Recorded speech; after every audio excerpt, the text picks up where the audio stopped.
Clear day when the sky is blue and there's just enough breeze to blow the clouds away, you can stand on the big hill above the valley and watch Duck and Oliver far below, busily at work on Duck's branch line near the sea. The two engines were very proud of their matching coats of gleaming color.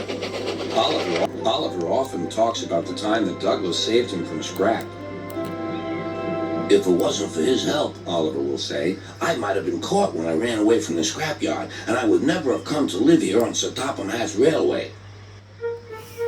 The other engines all wanted to know about Oliver's adventures. Amazing, remarked Henry. Oliver, said James, has resource. And sagacity, put in Gordon. What does that mean? Whispered Percy. I think, replied Thomas, it's about being clever and wise. He is, finished Gordon, an example to us all. I'm sorry to say that Oliver became very puffed up in the smoke box. Henry says I'm amazing. He's right. He whistled as he swooshed along the line. One day, Sir Toppen Hatt came to see him. You are doing well. Now you must learn how to look after freight cars. Every wise engine knows that you cannot trust freight cars. The other engines warned Oliver, but he took no notice.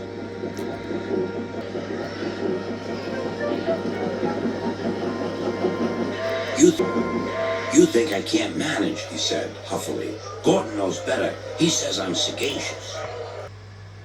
You may be good gracious or whatever you call it, but cars can be troublesome, and... Say no more, Duck, interrupted Donald. It's a pity, but the wee engine'll just have to learn for himself. Oliver pulled some loaded cars to a siding and pushed the empties to the chute.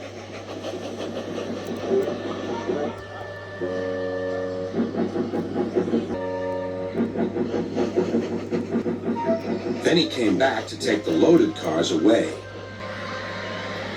But they were comfortable and didn't want to move. What right has he to poke his funnel in here? We want Duck. Or Donald. Or Douglas. Look sharp, puffed Oliver. That's not the way to speak, hissed the cars. We'll get even. Oliver heard nothing. The cars moved smoothly at first, then suddenly Oliver felt them push forward. His driver applied the brakes, but they were useless against the surging cars. On, yelled the cars. Oliver fought hard, but still they forced him on and on.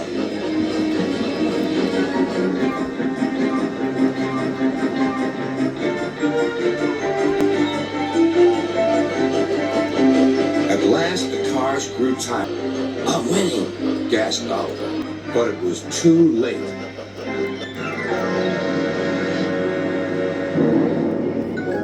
Oliver lay bruised and bemused, bunker down in the turntable well. Duck surveyed the damage. Are you being a good gracious? Hello, Oliver. Are you being a good gracious engine? Beg pardon, but we really don't like this sort of surprise. Donald and Douglas will miss their turntable until it is mended. That evening, Oliver was hauled gently to safety. I'm sorry, sir, he said to Sir Toppen Hatt.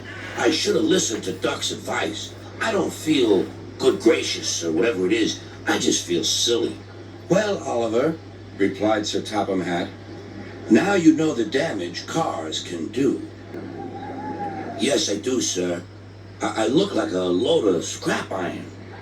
Oh, I don't think so, laughed Sir Toppen Hatt. But you do need to go to the works to be mended. The other engines now felt sorry for Oliver.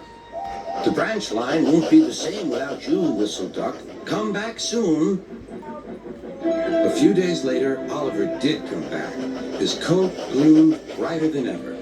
He was a wiser engine, too, and never made a mistake about cars again.